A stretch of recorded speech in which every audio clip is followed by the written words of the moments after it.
You're listening to Story Struck. I'm Rachel, an editor and writing coach. And I'm Nino, a ghostwriter and book coach. Welcome to our curious community where we dive into everything books and writing. Now, let's get into the episode. Hello, and welcome to Story Struck. Today we have the lovely Bianca Andrea Irving, who is a creative, a audiobook narrator, and a podcast host. And she's just such a lovely person. I'm so excited for you to meet her. So, Bianca, do you want to give the audience a little bit more detailed introduction of yourself? Absolutely. Thank you. I just want to start off by saying thank you for inviting me here. I'm really happy to have this conversation, to speak with your audience, to share about audiobook narration and what I do. I just wanted to jump in a little bit. I think I started this journey into audiobook narration in 2000. I want to say 2009.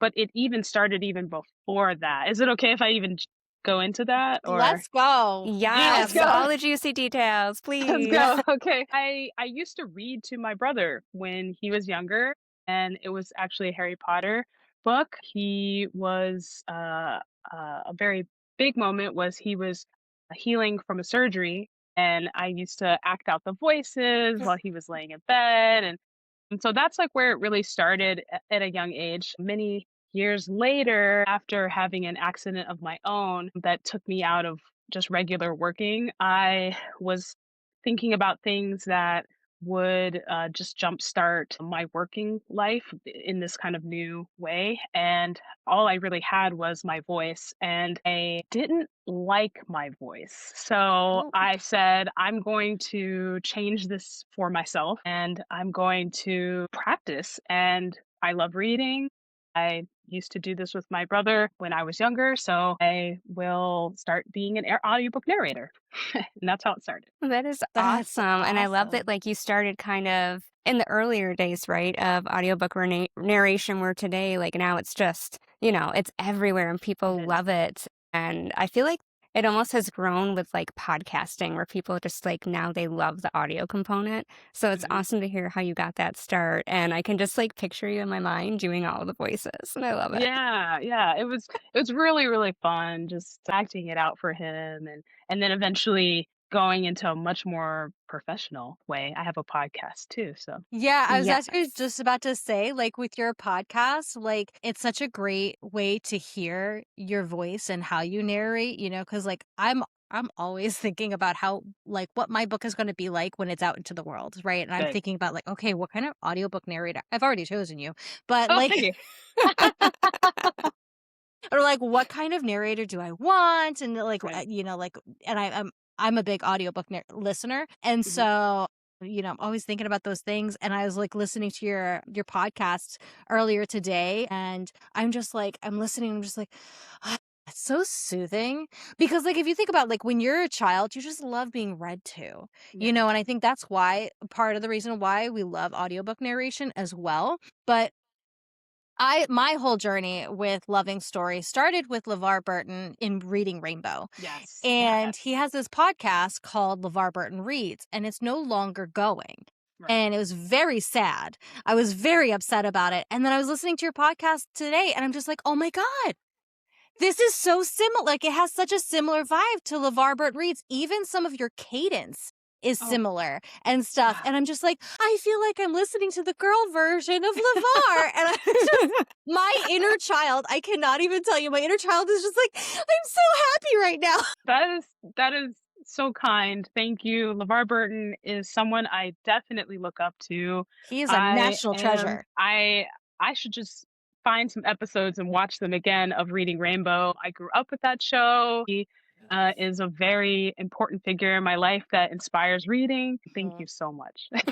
He is my I childhood. loved his love podcast. him. I was equally as sad to see it I know. go. So And I discovered it the last season. I'm no, I oh didn't even no. get to experience it live. I Oh was very no. upset. Yeah. Well, at least now you got a back catalog to go through, Yes, and then you got well, Bianca, so and you're also I have Bianca. Yeah. So, Yeah, it's his. I loved his format, and of just having a little bit of an introduction, and then he would mhm. have us take a breath which was so refreshing Yeah. to do. And then we would go into the story, and a lot of many of the stories that I would listen to, would I would have to like contemplate and digest them. And I'm really grateful for the selections of that podcast. And yes, he's a very big influence on me as well. Oh, that's Yeah. wonderful. I'm like so excited by like how audiobooks have like grown over the years. So when we think about like storytelling started as spoken word. Like Hmm. that's how it was oral traditions and that's how stories were passed down. And then we got books. And then I feel like in some of the early days of audio, people were like, and even now I feel like sometimes people are like, you didn't read that book because you listened to it. And I'm like, Right. It's like, oh, you're no, cheating. like Like, that is how stories are told. Like it doesn't matter if I read it with my eyes or my ears. Like the story was told and I consumed it in the way that spoke to me. And I think that's so powerful with us, right? That is where stories originated, and it's just beautiful. And it's really fun too because just like every author has their own voice that comes through on the page. The narrators like yourself, Bianca, you also bring it onto the page with your own unique spin. And each different narrator narrates differently, for keep saying that word.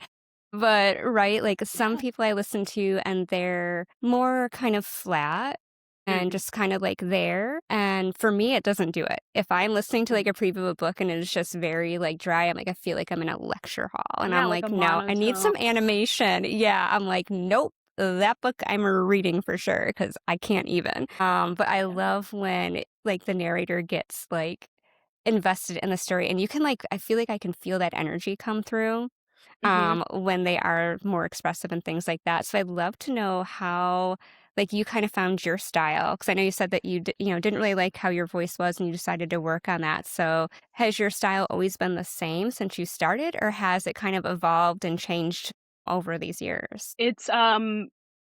It started as something that I had to get used to. And a lot of people go through this where they hear their own voice and they don't yes. like it. And I mean, I'm not going to go into the science of that, but like it's because you're hearing through the bones of your face and the muscles and all that. And but when you're hearing it through the earphones, all of that goes away. It's literally just the Mm. sound through the mic and then back to your ears. So that can come out strange at first. And I worked through at first I would put a lot of sound manipulation on my like EQing, making it deeper or something like that, and trying to make it sound a certain way. And then um on my first audiobook, which is not published yet, When Night Falls, really great book. I really cut my teeth on that book because it was very, very long and it took me about a year. It was my first book. I didn't know what I was doing. So grateful for the author who worked with me. He and I worked back and forth. It was so wonderful. He has his own like process too after hearing my voice of like, oh, maybe I should change this. So it was a really interesting process. We can get into that a little later, but the vocal performance of it, I started to change my mind entirely about EQing. And I said, I'm just going to record my voice natural and like tweak the gain, tweak a little bit here just to make the sound produce well through the audio through the speakers. And that's how I really just got used to. I just started to accept. I started to accept what my voice can do. And then once I got to that acceptance, I still do warm up my voice through song, through singing practices. And those exercises are amazing, really helping you with the tone of your vocals. And then I'm very grateful for the resources of people who are voice actors who know exactly what they're doing to like modulate that. I don't do so much of that. I have a very strong lesson from my mother to not imitate people's accents, and it's a very strong lesson. I am working through that, and I'm going to be exploring that more with with some professionals. But I have to give it up to the content creators in the space who help people in the trans community. That has been such a great resource to giving myself a relaxation to my voice and also accepting what I can and cannot do in my range. So, I mean, there's other little tips and tricks I want to sprinkle in for today, but that's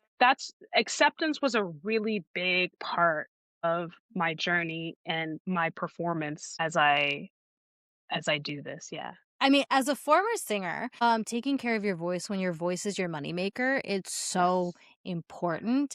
And I don't even think we like fully grasp whenever you're doing an audiobook narration, right? Like you said, it took you a year. Like I know how tired I am after coaching people, doing podcast recordings. I'm like, I had 3 whole calls today and I'm tired. And my voice is tired and everything like that. And then I'm talking to my son. I'm like talking all day, and you're doing it in a very clear way, right? You're emphasizing your words. You're emphasizing your voice. You're not just talking willy-nilly like we do. And so like that brings a lot of wear and tear on your voice. And I love that you talked about trans voice therapy and stuff like that, because I'm gender fluid. And so I don't like my voice, but like I also don't like my voice because it sounds so feminine to me. And I think we also learn growing up to feminize our voices even more when we're socialized as female. And so, learning how to make those changes and stuff just for your own comfort is so important. And taking care of your voice from your own, because like being gender fluid, my experience with gender dysphoria is significantly less than somebody who's trans. And that type of content's really important. My mom's a speech therapist, and she actually trained as a trans voice therapist as well. And so like we are a big voice family. The throat chakra is strong with us. That is so great. So I love that you touched on that, because gender affirming My care mom's matters. a speech therapist too, so Wow, there you go. yeah, this is funny. This is cool that this happened. Yeah. That is Yeah, awesome. yeah, And I so learned something new perfect. about your mom. I didn't know she did the speech therapy. That's Yeah. really cool. That is There's awesome. something that you said that I wanted to jump on about comfort and the enunciation that I do. It's really interesting how, Rachel, you said that sometimes you'll come across narrators that are flat. Yeah. And sometimes I just wonder if that is a little bit of just like too much thinking about the voice and not being comfortable with both how one has what their voice does, and just accepting what it is. And then another thing that I do focus on is when I sit in front of the mic, I actually pretend that I am speaking to someone's ear when they are sleeping. So it helps That's me why to your know. podcast is so soothing. People have said that. And then this happened in the story. Right.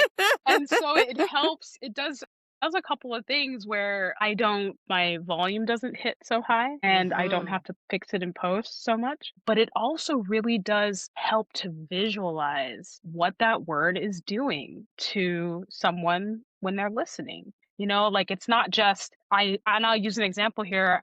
It's not just I sat down on a chair.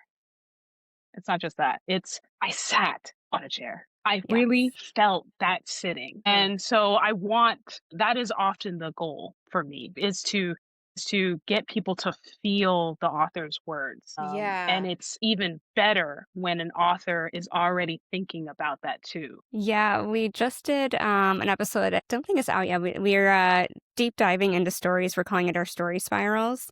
And so we read Legends and Lattes, and we went through and we're dissecting like what we really liked, what didn't work for us, and like how we would apply that to like our own writing and thinking like how our readers would interact. And so we had like an interesting moment between and I was like, all right, I really, really, really love the description. Like it helps like immerse me into the world. And so like when I'm listening to like a narrator like you who, when you are reading, like I sat, I'm like, ooh, like I can picture that, like how they sat, like how they were doing things, like the enunciation of the words, like that brings it to life even more for me with like my neurospicy brain when it's flat. It creates a disconnect for me for how I'm picturing it, but I'm like, I'm picturing it this way, but it's like blah, blah, blah, blah, blah. And I'm like, that kills it. So like, Right. I need that connection for the way that my brain works of the picture that I'm getting in my head connecting with how you're reading it. And so those different styles, I think, work for different types of brains, right? Like your style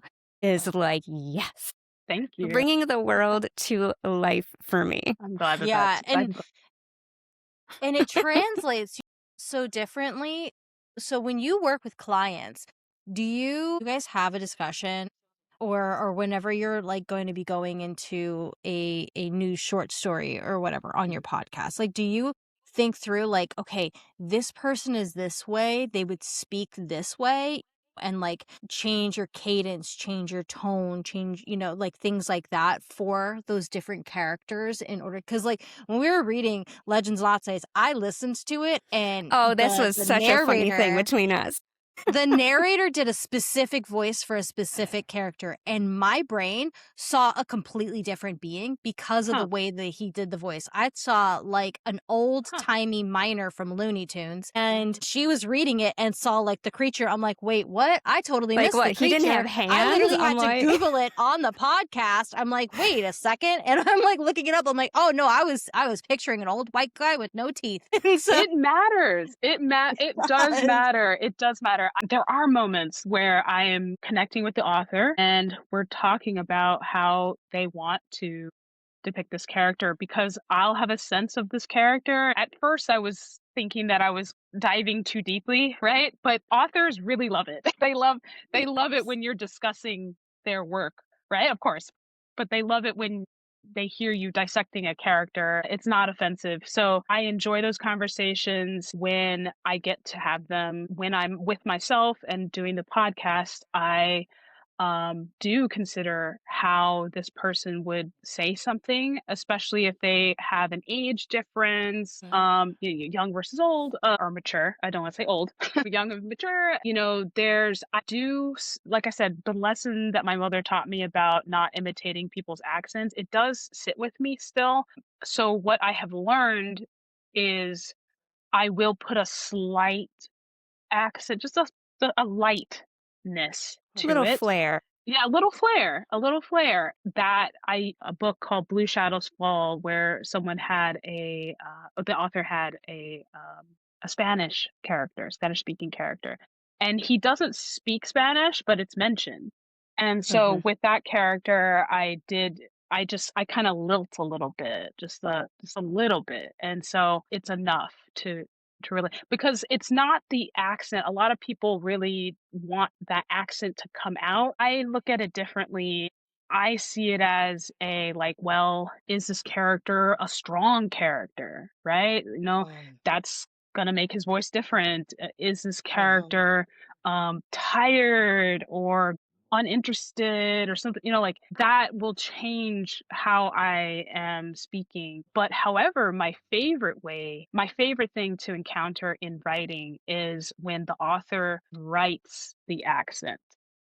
And so going back to my first book, When Night Falls, there's a character she has an Irish accent, and the author wrote the intonation out. And that made me land that character right away. And so it really, in a way, that helps me cure that lesson when it's intentionally written out. Another narrator that I look up to is Nick Podell, and he's done Patrick Rothfuss's books, and I love him. He is excellent at just the accent and the character. It doesn't seem like those things are separate. And then I think he actually writes it out in the book. So it's like a really great combination, and I'm glad that I've encountered that too. It's so funny because the writing out the accent, I'm dyslexic, so I cannot read that. My brain goes, what is this word? And so, yeah, I'm like, I love that it works well for you. I cannot read that. I would have to listen to that. But I think that it's so valid with when you're narrating something with an accent, right? As in general sense, if I am hearing that accent and it is horrendous, I would Yeah. rather you use either a different accent or your own accent Mhm. for that character, because if you come to me and you're reading an accent and it is just horrendous. Like I listened to one Right. book and they were trying to do an Irish accent, which is a difficult accent for an American to do because of the placement in the mouth, right? And they were doing it and it was like morphing into British. And I'm like, okay, like maybe this is not the part for you. Or maybe we just read it straight out and we don't do the character voices, you know? I just Like, can't. I can't. I yeah. can't, and it does influence the work that I pick. Well, yeah, because you got to Yeah, work to your strengths, right? right, Like right. somebody who's really good at accents or really Mhm. good at character voices might be like, oh, yeah, fantasy, like this is where I thrive. But somebody who is more emotional, like I can hear your voice and be like, oh my gosh, your poetry reading must be amazing. Like your podcast episodes on like poetry, they must be amazing. I've listened to the mystery ones, but I haven't gotten to poetry yet. But Thank you. like it must be amazing because of the, I don't know, like does the heart matter? Like Yeah. is that the thing? It's just like the weight that you have in your voice. Like I feel like there's a lot of body in your reading. And so, and just you have to play to your strengths. So yeah, does that yeah. Yes, yes, how my relationship with the microphone, which is strange to say, but my proximity to it, how I am imagining someone listening to it, it really matters to me. And the same thing with like breaths. Actually, I don't know if this is like a in the narrating community, people really are concerned about breaths, like being heard. I Oh. want my breath in there. I've experimented with like, taking a breath when the writing says like, and the character took a breath, and I will take a breath and Ooh. I'll either edit it out if it's not working or something, but I it's love that in books. it like it helps a lot. It helps relay that message, or communicate that story. So I really love having an engaged listener. I am actually revamping my podcast to lean more into what people have been telling me about, that like soothingness. So but yeah, I'll introduce my podcast a little bit. It's called Stormy Weather Stories. It is aligned with the weather. An episode comes out every time it rains or snows. And a new season comes out in the first snow of the year. I have been very grateful to have a group a group of listeners who have been following me and supporting me through uh and the revamp is going to include a much more like ASMR kind of feel. So, you can imagine it's raining outside and you put on the podcast and it sets a scene of us Oh. reading, of me reading and listening to the book together. I Oh love yeah, I that. love Like, it. It's a vibe. yeah, It's a because I like vibe. to do that when I read, and I'll put like a YouTube video on in the background that's like, Yeah, rain falling or kind of whatever atmosphere the book is. perfect. And I just like feel like it immerses me into the world a little bit and like it kind of blocks other stuff out. So that's just fun thinking about the like seasonality of like when it's raining, when it's snowing, and you're automatically setting that mood for the Yes. reader to get into the space. I love that. Thank you. Yeah, And I with think the too, go oh, ahead. No, yeah, go so I was ahead. thinking, I was thinking back before I just wanted to mention about the breath. So, like my work, I work as an editor. And Hmm. thinking about those breaths, I love that when I considered pacing, right? So, like how you're breathing, you're going to be breathing different if you're reading like that tense scene where, like, your voice is going more into like there's like something happening. And then when you have that slow moment, like that way you're breathing, you're talking, like all of that is contributing to the pacing of what's happening in that section.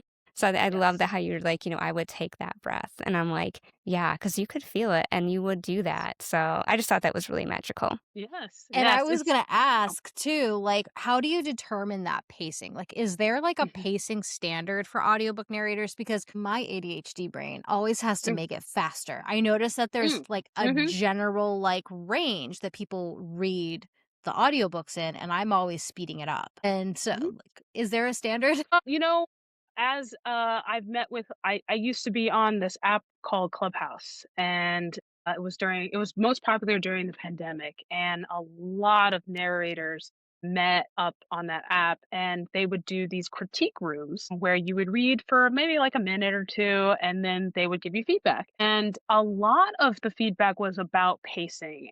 When you're beginning, you do want to get that clarity, but that often slows you down. It I the way that I think about it is within context. So again, if you take a sentence like I ran to grab the door handle. You could just say it like that, or you could say it with a rush. I ran to grab the door handle. And I'll capture that. And so the pacing is interestingly fixed already with the writer, with the author. So I really appreciate that when I've picked projects that they already have good pacing and I don't have to figure that out. When I have to figure that out, I have to read the piece a couple of times. Zora Neale Hurston was an example where I had to read her piece, I think about 3 times, and record it before I felt what she was trying to say and how she was trying to say it. And it is worth some advice to give. It is worth to give a read over a couple of times so you can feel that flow, because it can change, it can definitely change. I did a project that had to do with grief, and I was concerned if it was slow, but it wasn't. It wasn't. It was actually just it was something that we, as the reader, like had to just kind of sit with. So I felt it's a very intuitive thing, and I really don't think that. I think you do have to like just trust that you can catch it. Mm-hmm. Yeah. Could you take us through the process if someone wanted to work with like you or an audiobook narrator? What does that process look like, and what should they anticipate timeline wise? Because I know when people come to me for editing, timelines tend to be a little unrealistic. So if you want to kind of give us a little bit more of what that journey looks like. Right. I did start out saying that I had a book and it took me a year. Now I have practiced since then. It's been a while. My typical timeline is 3 months, but that's a book that's, within, probably 200 pages, right? Like if we're going higher than that, it is going to take a little bit longer. But as always, I always say to someone I'm working with that it does depend on feedback, and because some authors, they really are wanting to get that right, and I will have to record maybe a second time. Other authors really trust me, and they like my style. They heard it on my podcast, and they want me to do it. And so that's always nice. And then that's when those 3 months really matter, right? I'm like, oh yeah, okay, like I could do this. So currently I work through ACX, which is a marketplace for audiobooks. And you can work with me and find my samples there. I haven't done much of my own like independent work, but sometimes the way that ACX sets it up is through a royalty share, or I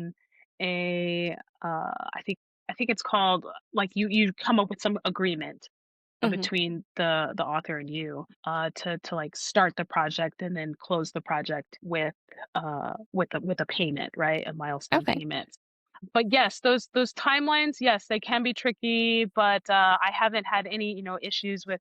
I've been very blessed with some flexible authors. I always wonder about that because, like, I'll look at an audiobook and it'll be a 12-hour audiobook, and I'm like, Mhm. dang, so like Yes. that's 12 good hours. Yes. Yeah. I'm Yeah. like, Yes. I know if I typically- was reading that, it would probably take me 100 hours minimum to Right. read through that book and have anything usable, let alone if someone's like, oh yeah, could you actually make this voice a little deeper? Like things like that. There is a 15-minute checkpoint where I put in the characters that I've been just thinking about, and I'll say in that 15 minutes of like, okay, this is a character and I want to say it like this. And so they will have an opportunity to get my thoughts about it. And then we can do that back and forth then instead of like in the project, that would slow things down. But there's also I wanted to say about the checkpoints.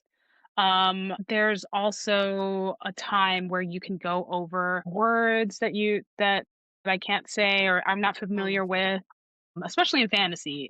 There's a lot of words that you have completely different pronunciations. So, it's not a it's not a it's not a cumbersome process. It can be very streamlined if you have good communication. That's great. And like for me, it makes me think of one of the tips that I always give people when we're editing is to read their book out loud because how it's spoken and how it reads can be completely different. Yes. So, do you kind of come upon that with authors sometimes when you're reading something and maybe it sounded smoother to them written and it didn't quite sound right spoken? And they're like, oh, like maybe I need to like change something in there?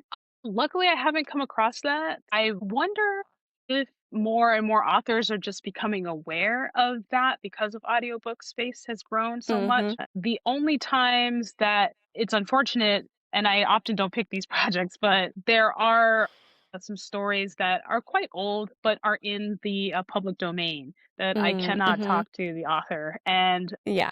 I'm just like, this is actually very difficult to get through. So yeah, I just won't go that direction. Well, as we wrap up, was there anything that you would like to share? Podcast information, where people can find you, how they can work with you, how they can follow you, your Patreon, all that stuff. Yes, there's a lot of things. You can find my podcast, listen to my stories on Spotify, actually all platforms like Apple and everything that you like to enjoy podcasts. It's called Stormy Weather Stories. Again, it's not a set schedule. It's based on the weather. There will be a revamp. So I appreciate the patience as I revamp those episodes. My Patreon is called, you can find my project portal on Patreon. It's called Rosa, Rosa, and you'll see Project Portal, Bianca, Andrea, Irving. And I think that's it. Yeah, I have a website. I need to redo it, but those are the best places you can find my sample. We're going to have all of your links linked in the description box below. And we just want to thank you so much for coming on and telling us a bit about this world that we love listening to, but we don't know how it works.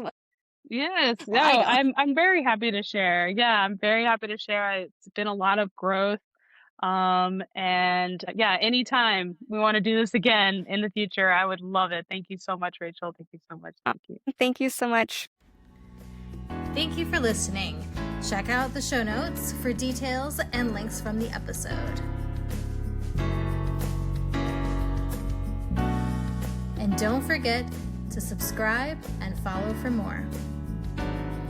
Special thanks to our composer, Micah Silverstein. Enjoy the rest of the music.